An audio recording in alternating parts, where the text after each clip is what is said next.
नमस्ते विद्यार्थी मित्रों, Hindi medium subject Hindi semester 2 कक्षा 7 इकाई 13 भक्ति सुधा, जिसका प्रकार है दोहे। कवि है दयाराम। जन्म सन 1777, निधन है सन 1852। तो विद्यार्थी मित्रों, इस चित्र को आप देखिए, ये कवि दयाराम का चित्र है। दयाराम के बारे में हम पढ़ेंगे, थोड़ी माहिती जानेंगे। दयाराम का जन्म गुजरात में वडोदरा जिले के ढबोई नामक गांव में हुआ था। अपनी मातृभाषा गुजराती के अतिरिक्त ब्रजभाषा के भी उन्होंने भक्ति प्रेम नीति से संबंधित अनेक काव्य रचे हैं। सतसई परंपरा को आगे बढ़ाते हुए इन्होंने दयाराम सतसई उनका सर्वाधिक प्रामाणिक ग्रंथ है। सहज सरल भाषा गेयता इनके काव्य की प्रमुख विशेषताएं है। प्रस्तुत दोहों में श्री कृष्ण के प्रति इनकी भक्ति, आराध्य पर उनके अडिग विश्वास के साथ ही व्यवहार जगत में विवेकपूर्ण आचरण की आवश्यकता आदि बातें परिलक्षित हुई है। तो विद्यार्थी मित्रों, यहाँ पर प्रस्तुत दोहे में श्री कृष्ण के प्रति जो भक्ति भावना है, उसके आराध्य देव है, उस पर विश्वास और उस जगत में व्यवहार विवेकपूर्ण आचरण करना ही विवेकपूर्ण आचरण करने की बात इस दोहे में की गई है। तो विद्यार्थी मित्रों, हम आगे देखेंगे। आगे की पहली पंक्ति है, मुकुर मुकुर सब वस्तु भई, नयन अयन की लाल, ध्रुव के पसारू जीत तीत अली, तीत तीत लखु गोपाल। अली यानी सखी, मुकुर यानी दर्पण यानी शीशा, सब वस्तु भई नयन यानी नेत्र, अयन यानी घर, ध्रुव यानी दृष्टि नजर, अली यानी सखी, गोपाल यानी श्री कृष्ण भगवान। तो विद्यार्थी मित्रों, यहाँ पर पहली पंक्ति का भावार्थ होता है कि एक सखी अपनी दूसरी सखी से कहती है, हे सखी, जब से श्री कृष्ण ने मेरे नेत्रों को अपना घर बना लिया है, तब से मुझे घर की हर वस्तु आईने जैसी लगती है।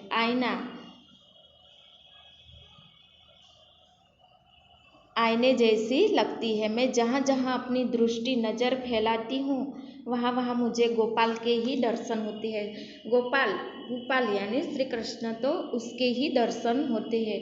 एक सखी दूसरी सखी से बातें कर रही है पहले दोहे में। दूसरा है, चिंता तू चित्त क्यों करे, चिंता तू चित्त क्यों करे, विश्वम्भर व्रजपाल, शक्कर खोर को दधी मथ देत दयाल। तो विद्यार्थी मित्रों, यहाँ पर दूसरे दोहे में इस पंक्ति का भावार्थ है कि कवि अपने मन को समझाते हुए कहते हैं कि हे मन, तू चिंता क्यों करता है।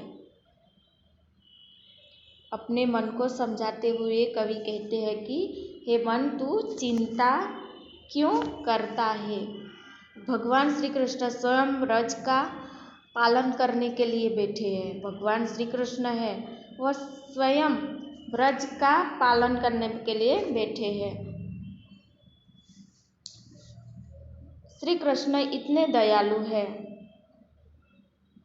श्री कृष्ण दयालु यानी दयालु।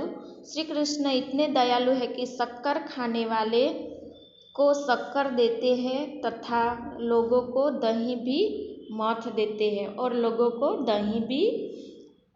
दही और मथ देते हैं। मथ यानी मक्खन, तो दही और मथ देते हैं। तो दूसरे पंक्ति के भावार्थ में चिंता नहीं करने की बात की है। तीसरा दोहा है,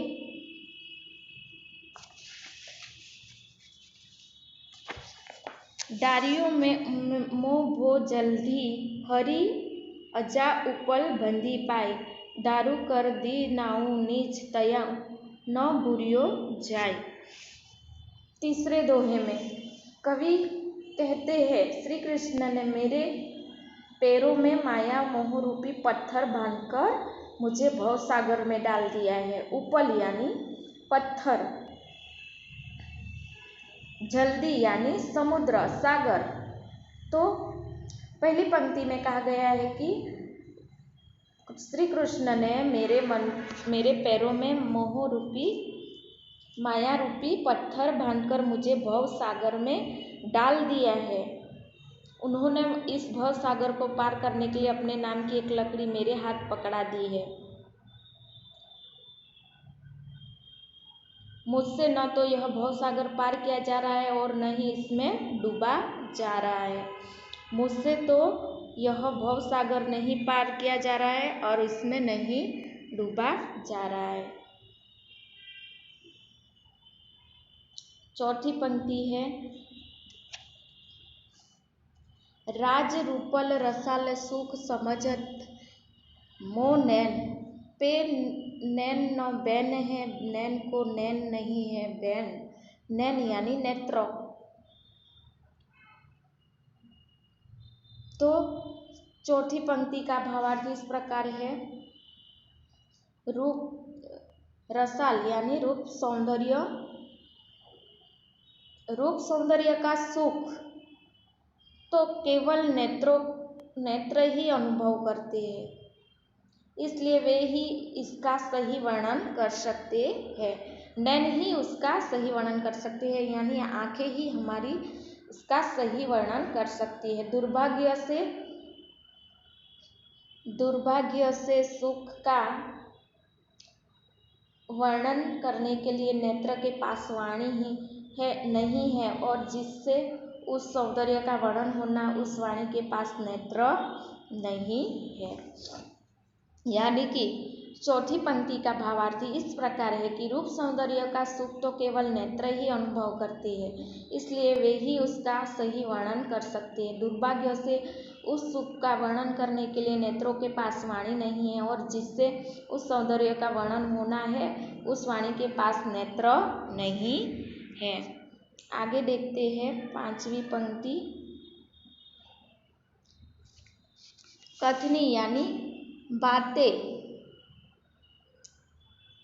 कथनी यानी बातें। कथनी कोरी न काम की करनी रंज हुसार उड़े न दारू डारिये लखी लखमन अंगार।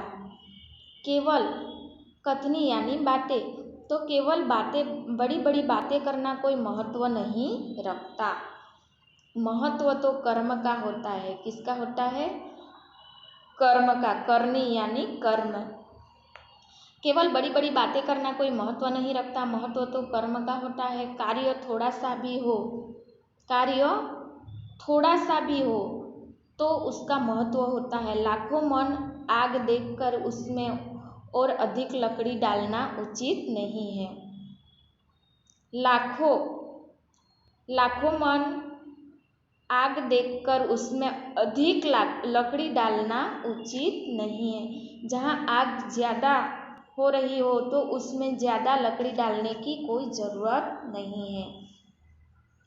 यहाँ पर छठा दोहा है, कब को हरी हरी रटत हो कटत न क्यों संताप हरण बरद बिसरियो किंधो डर पे लखी मो पाप। यहाँ पर हरि यानी भगवान, श्री कृष्ण भगवान। तो छठी पंक्ति का भावार्थ इस प्रकार है कि कवि कहते हैं, मैं बहुत देर से ईश्वर के नाम का जाप कर रहा हूँ। हरि हरि रटत का यानी ईश्वर के नाम का जाप कर रहा हूँ, फिर भी मेरा दुख नहीं कट रहा है। कटत यानी कटना। मैं कब से हरि हरि नाम का जाप कर रहा हूँ, फिर से मेरा दुख नहीं कट रहा है। मुझे ऐसा लगता है कि मेरे पाप देखकर, पाप यानी जो पाप करते हैं वो, मुझे ऐसा लगता है कि मेरे पाप देखकर शायद श्री कृष्ण दीन दुखियों का दुख दूर करना भूल गए हैं। इस पंक्ति का भावार्थ इस तरह होता है। 7वीं है भलो भले को सब दिखे बुरे बुरे को होय। दुष्ट युधिष्ठिर ना मिलियो साधु सुयोधन होय। यहाँ पर सज्जन की बातें बताई गई है। सब सज्जन स्वभाव वाले व्यक्ति को सभी लोग सज्जन ही दिखाई देते हैं। सज्जन यानी जो सच्चा व्यक्ति है तो वो सभी लोग को सच्चा ही दिखाई देगा। युधिष्ठिर की मुलाकात कभी किसी दुष्ट व्यक्ति से नहीं हुई थी। युधिष्ठिर है वो कभी दुष्ट व्यक्ति से नहीं मिले थे। और तथा सुयोधन यानी जो दुर्योधन है, दुर्योधन से कभी कोई सज्जन व्यक्ति नहीं मिला था। दुर्योधन है उसको कभी कोई सज्जन व्यक्ति नहीं मिला था। 8वीं पंक्ति है बिन विवेक वसु व्यय किए। व्यय यानी धन। बिन विवेक के वसु धन किए शोभा को न पाए। फूकी बंसुरी रस न ज्यो अंगूरी बिना लगाए। यहाँ पर वसु यानी धन, व्यय यानी खर्च। तो विद्यार्थी मित्रों इस पंक्ति का भावार्थ इस प्रकार है। खूब धन खर्च कर देने से समाज में किसी व्यक्ति का नाम नहीं होता। ज़्यादा धन खर्च कर देने से समाज में व्यक्ति का नाम नहीं होता। धन को जब विवेकपूर्ण ढंग से खर्च किया जाता है तभी उसकी शोभा होती है। अपना जो धन है उसको विवेकपूर्ण ढंग से खर्च किया जाए तभी उसकी शोभा होती है। बांसुरी को फूंकने से मात्र से उससे जो स्वर निकलता है, आवाज़ निकलती है, सुनने वाले को उस आवाज़ से कोई आनंद नहीं मिलता। किंतु जब बांसुरी के छिद्रों पर अंगुलियां लगाकर मधुर स्वर निकाला जाता है तब भी उसमें लोगों को आनंद मिलता है। तो विद्यार्थी मित्रों यहाँ पर शब्दार्थ है। तो विद्यार्थी मित्रों इसको आपको समझना है, पढ़ना है। अभ्यास के प्रश्न है 1 से 4।